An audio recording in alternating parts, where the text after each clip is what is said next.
Doctor Hafiz, ஒரு 30 ஆண்டுகளுக்கு ஏற்கனவே இருக்கக்கூடிய அதே நிலையை நீடிக்க வேண்டும் அப்படின்ட்டு ஒரு தீர்மானத்தை அனைத்து கட்சி கூட்டத்தை கூட்டி ஒரு தீர்மானத்தை 2 தீர்மானங்களை அன்னைக்கு நிறைவேற்றினாங்க. இன்னைக்கு திமுக எம்பிக்களுடைய சார் நீங்க ஒரு முயற்சி எடுத்துட்டு இருக்கிறீங்கல்ல, அதுக்கு இவ்வளவு நாள் ஆயிடுச்சு, கிட்டத்தட்ட ஒரு 5 நாள் எக்ஸ்ட்ரா ஆயிடுச்சு.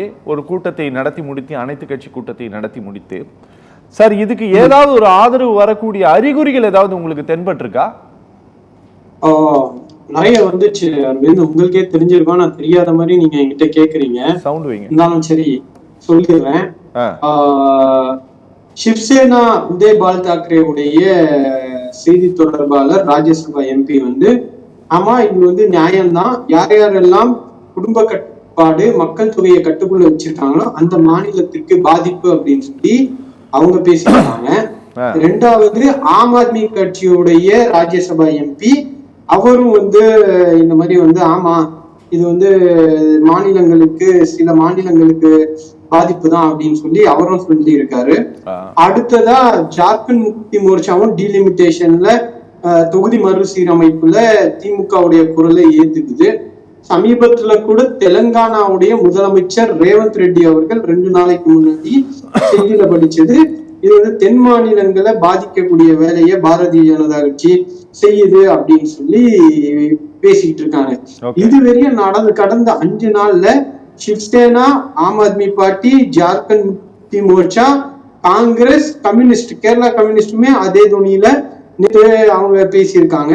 அப்ப ஒரு பரவலான ஒரு கருத்து உருவாகி இருக்கிறது. தொகுதி மறுசீரமைப்பு என்பது இனிய தென் மாநிலங்களை கடந்து பாஜகவுடைய வாக்கு வங்கியாக மத துவேஷத்தை யூனிட்டரி ஸ்டேட்டாக ஹிந்தி மட்டும்தான், ஒரு மதம் ஒரு மொழி ஒரு கலாச்சாரம் பேசி இந்தியாவுடைய ஒரு குறிப்பிட்ட பகுதிகிட்ட நாட்டுடைய முழு அதிகாரத்தை கொண்டு போகக்கூடிய ஒரு சூழல் இருக்கிறத தென் மாநிலங்கள் மட்டுமல்லாம மற்ற மாநிலங்களும் உணர்ந்திருக்கிறார்கள். அதுதான் யூபிடியுடைய குரலாக, ஜார்க்கண்ட் முக்தி மோர்ச்சாவுடைய குரலாக இருக்கிறது.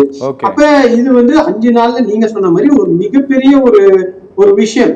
ராஜ்தீப் சர்தேசாய் சொல்றாரு, அடுத்த ஓராண்டுக்கு இந்த தொகுதி மறுசீரமைப்பு தான் இந்தியாவுடைய மிகப்பெரிய பிரச்சனையாக இருக்கிறது. அந்த பிரச்சனையை மாற்றிருக்கக்கூடிய திமுகவுடைய தலைவர் அப்படின்னு அவரு தலைவரை பாராட்டும் விதமாக சொல்லியிருக்காரு. அப்ப இது ஓரளவுக்கு நேஷனல் மொமெண்டத்தை பிடிச்சிருக்கு. ஏன்னா எல்லாருடைய உரிமைகளும் பாதிக்கப்படுது. இல்ல ஒரு முக்கியமான கேள்வியை திரும்ப திரும்ப நாங்க கேட்டுட்டு இருக்கோம். இனி கூட பாஜக சார்பா பேசக்கூடியவர்கள் நேரடியாக ஒரு பதில மட்டும் சொல்லணும்னு எதிர்பார்த்தோம். எங்களுடைய தலைவர் வைக்கக்கூடிய முதல் கோரிக்கையாக இருந்தது என்னன்னா, தமிழ்நாடு ஒன்றியத்தில் செலுத்தக்கூடிய அதிகாரங்கள், இருக்கக்கூடிய எம்பிக்களுடைய எண்ணிக்கை, அவர்களுடைய விகிதாச்சார சதவீதம் என்பது 7.2 இருக்கிறது.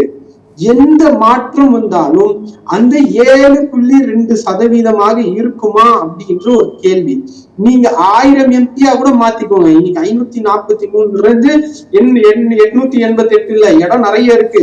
இன்னும் கொஞ்சம் எக்ஸ்டெண்ட் பண்ணி இன்னும் 1000 பேர் 1400 பேர் கூட வச்சுக்கோங்க.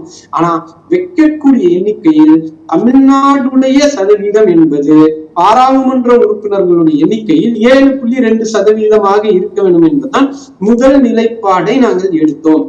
அது எந்த பதிலும் வராம, அதாவது எப்படி தெரியுமா, உனக்கு எண்ணிக்கைகள் குறையாது ஆனா பக்கத்துல இருக்கிறவனுக்கு கூடும் அப்படின்னா அது என்ன விதமான அநீதி? இப்ப எனக்கு கூடுது குறையுதுன்றது பிரச்சனை இல்லை.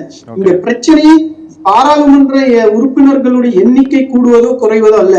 The biggest problem in this is the power dynamics of the union.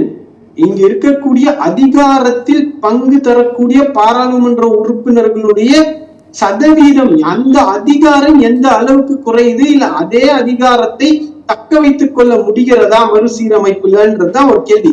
தக்க வைத்துக் கொள்ள முடியாது. ஏன்னா பாஜக சொல்லக்கூடிய 2 ஃபார்முலாலையும் ஒண்ணு கூட்டினாலும் சரி, இல்ல இதே நிலையில் வைத்திருந்து எங்களுக்கு குறைத்தாலும் சரி, தமிழ்நாட்டுக்கும் தென் மாநிலங்களுக்கும் பஞ்சாப், மகாராஷ்டிரா போன்ற மற்ற மாநிலங்களுக்கும் பாதிப்பு வருவதை தடுக்க முடியாது.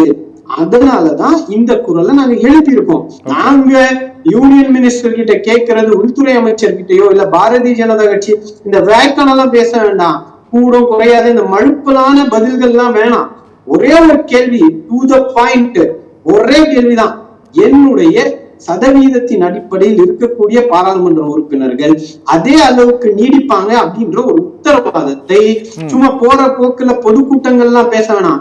பாராளுமன்றம் நடந்துட்டு இருக்குல்ல, அங்க உள்துறை அமைச்சரோ பிரதமரோ இதுதான் அரசுடைய நிலைப்பாடு அப்படின்னு சொல்லுவதை தடுக்கிறது எது அப்படின்னு தான் கேட்கிறோம். நீங்க ஒரு ஒரு ஒரு விஷயத்த சிறப்பா செய்த மாநிலத்திற்கு பரிசு தரலனாலும் பரவாயில்ல, பாராட்டலனாலும் பரவாயில்ல, ஆனா தண்டிப்பது என்பது எந்த விதத்துல நியாயம்? ஏற்கனவே நிதி பகிர்வுல இந்த பிரச்சனை தான்.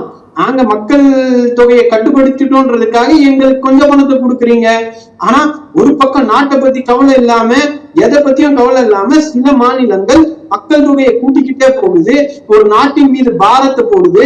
அங்க வறுமையை மீட்டெடுக்க முடியல, கல்வியில எதுவும் பண்ண முடியல, வர்த்தகத்தை உருப்படியா உருவாக்க முடியல, வேலை வாய்ப்பை உருவாக்க முடியல.